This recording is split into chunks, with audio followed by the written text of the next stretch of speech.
The date is May 10th, 1869. The place is Promontory Summit, Utah, an unlikely spot for the culmination of an undertaking that will mark the ending of the Old West and the beginning of the New. But they have come, the famous and the unknown, the wealthy and the poor, the laborer and his boss, the Chinese from the west and the Irish from the east, mingling with the local residents in a strange communion. The gathering is both festive and anxious, awaiting that moment of miracle when a common railroad spike driven into an ordinary railroad tie will link a continent. A gentle breeze is blowing under an almost cloudless sky. The thermometer on the shaded side of the Central Pacific telegraph car registers 69 degrees.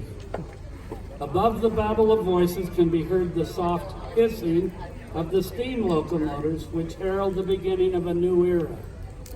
A polished tie of laurelwood has been placed in ceremonial position by the construction superintendents of both railroads. And then, Edgar Mills, a wealthy banker and friend of the Central Pacific Railroad officials, steps forward and signals for silence.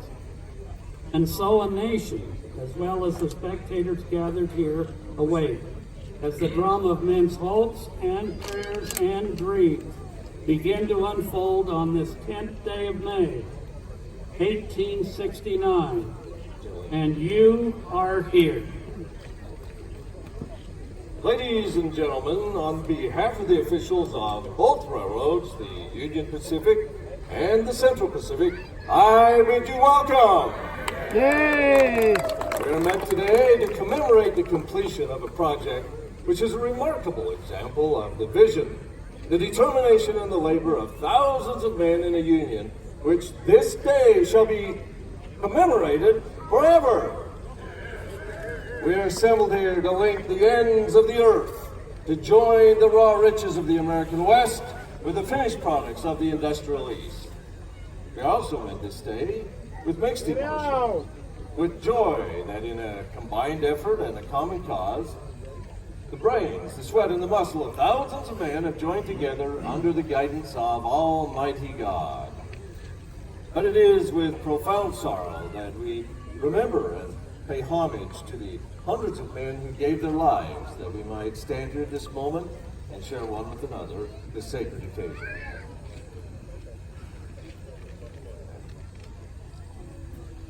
Among those whose presence we are honored to acknowledge at this time include a number of railroad officials from both lines, in addition to those taking part in the ceremony. We are pleased to have reporters from many of America's great newspapers.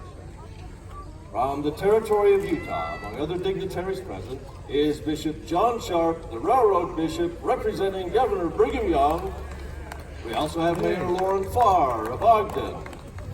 The beautifully uniformed band with its new instruments is from the Mormon 10th Ward in Salt Lake City.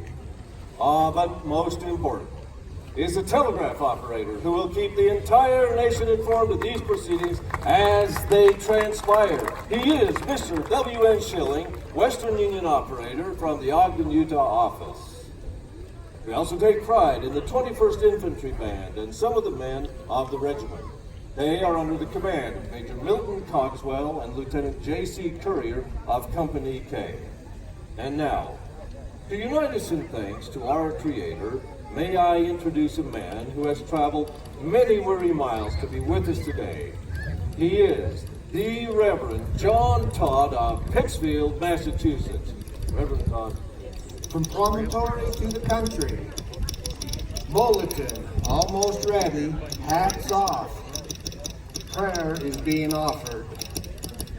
Our Father and God, and our Father's God, God of creation and God of providence, Thou hast created the heavens and the earth, the valleys and the hills.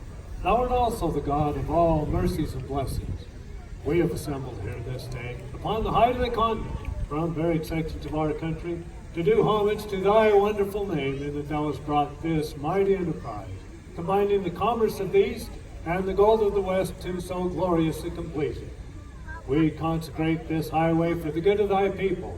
O God, we implore Thy blessings upon it, and upon all those who Thou love. we implore thy blessings upon thy people everywhere, that peace may flow unto them as a gentle stream, and that this mighty enterprise may be unto us as the Atlantic of thy strength and the Pacific of thy love, through Jesus the Redeemer. Amen. Promontory to the country. Bulletin. We have got done praying. The spike is about to be presented. Thank you, Reverend Todd. At this time, it is my pleasure to introduce a fellow resident of Sacramento, Dr. H.W. Harkness, who will present to Dr. Thomas C. Durant of the Union Pacific Railroad and Governor Leland Stanford of the Central Pacific Railroad 2 railroad spikes. Dr. Durant and Governor Stanford will then place these spikes into holes that have already been drilled in the laurelwood tie. These are not ordinary spikes. Ladies and gentlemen, these are golden spikes made from pure California gold. Dr. Gentlemen of the Pacific Railroad, and those of you who have met with us, the last spike needed to unite the Atlantic and the Pacific by a new line of trade and commerce is about to be driven to its place.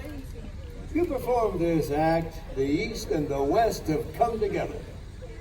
Never since history commenced her record of human events has man been called upon to meet the completion of a work so magnificent in contemplation and so marvelous in execution.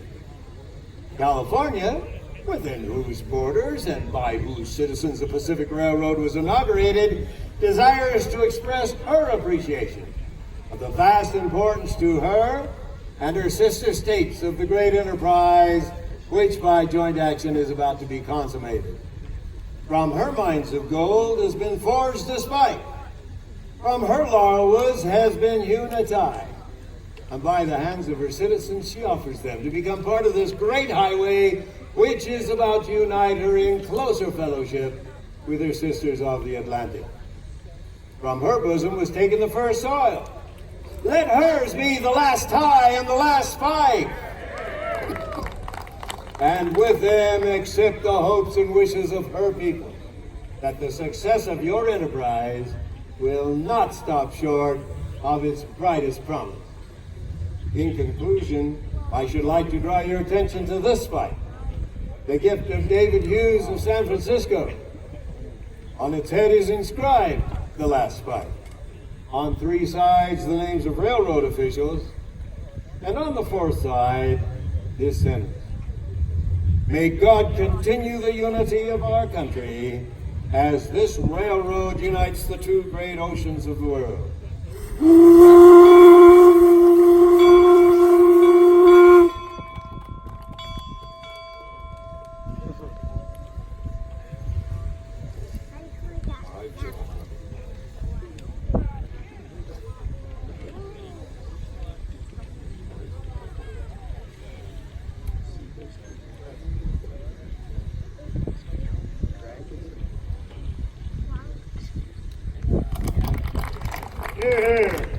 Thank you, Dr. Harkness.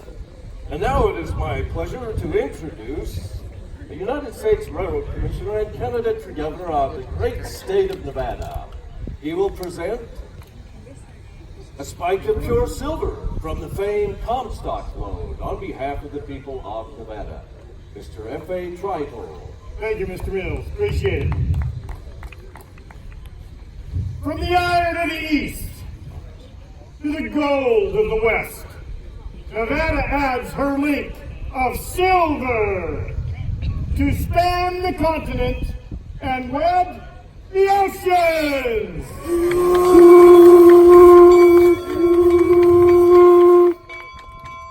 We are highly honored today with the presence of the Honorable Anson T.K. Safford, who is en route to Arizona as the newly appointed territorial governor. He was kind enough to delay his journey to his new headquarters in order to make a presentation on behalf of the Arizona Territory. Governor Safford. Dripped with iron, clad in silver, and crowned with gold, Arizona presents her offering to the enterprise that has banded the continent and directed the pathway to commerce.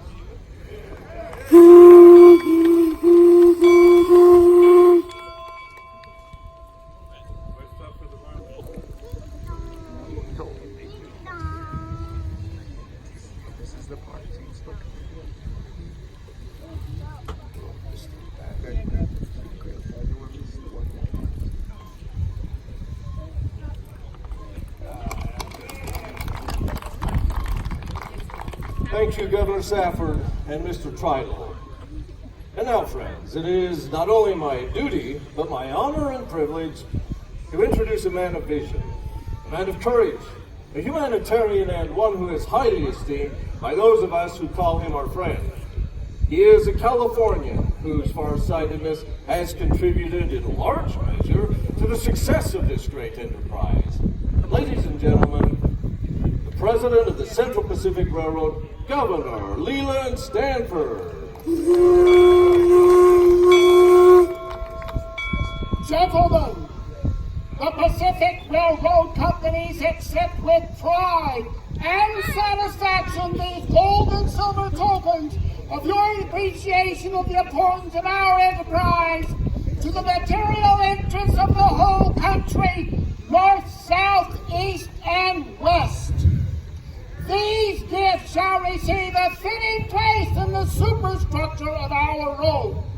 But before driving the last spike in the completion of the Pacific Railroad, allow me to express the hope that the great importance which you are pleased to attach to our enterprise may be in every respect fully realized. This line of rail connecting Atlantic and Pacific and connecting to commerce, a new line of transit will prove, we trust, the speedy forerunner of increased facilities. The day is not far distant when 3 tracks will be found necessary to accommodate the commerce and travel which shall seek transit across this continent. Freight will move only one way on each track, and at rates of speed to answer the demands of cheapness and time. In conclusion, I might add, we hope to do ultimately that which is now impossible on long lines: transport coarse, heavy, and cheap products at living rates to the trade.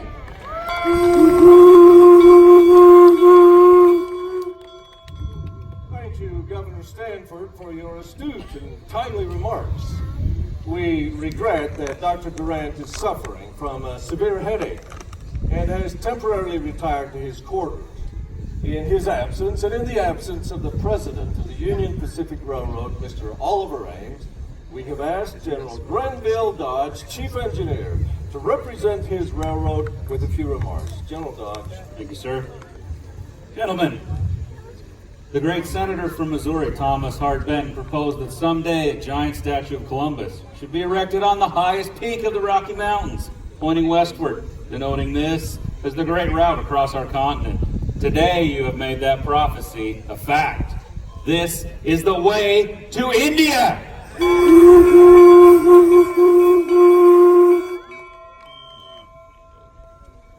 Ladies and gentlemen, that moment for which you and the entire nation have been waiting, the driving of the last spike, is at hand.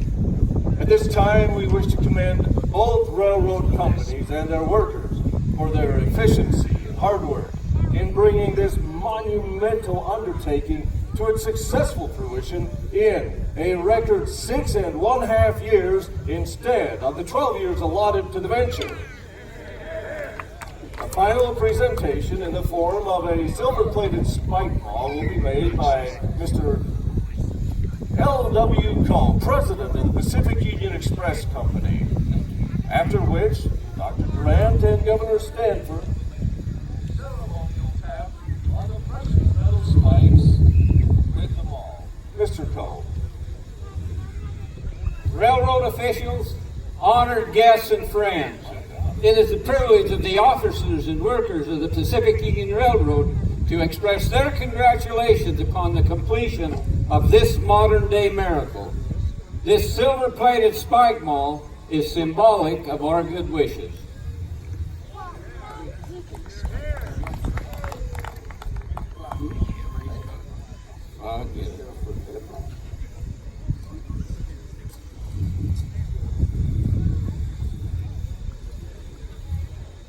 Don't hurt the gold. Yeah.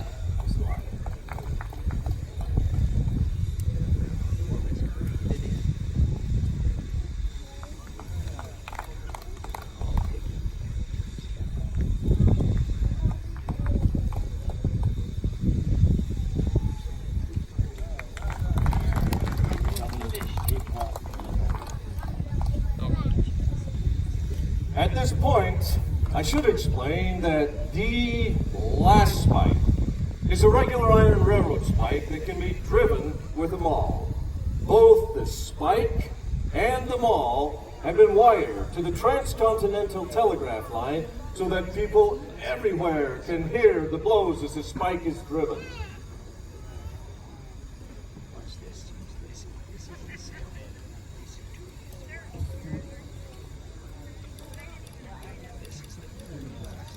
Promontory to the country, almost ready.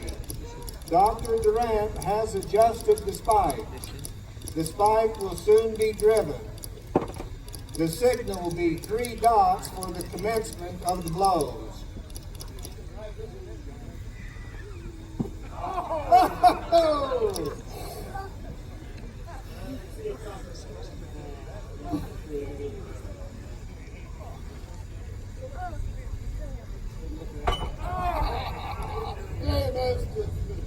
Please get a real railroad worker up here to finish this railroad.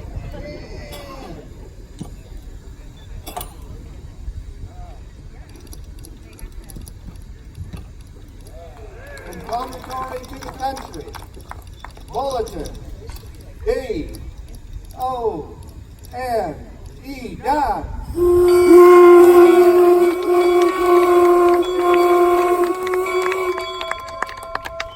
Henceforth, there will be but one Pacific Railroad of these United States.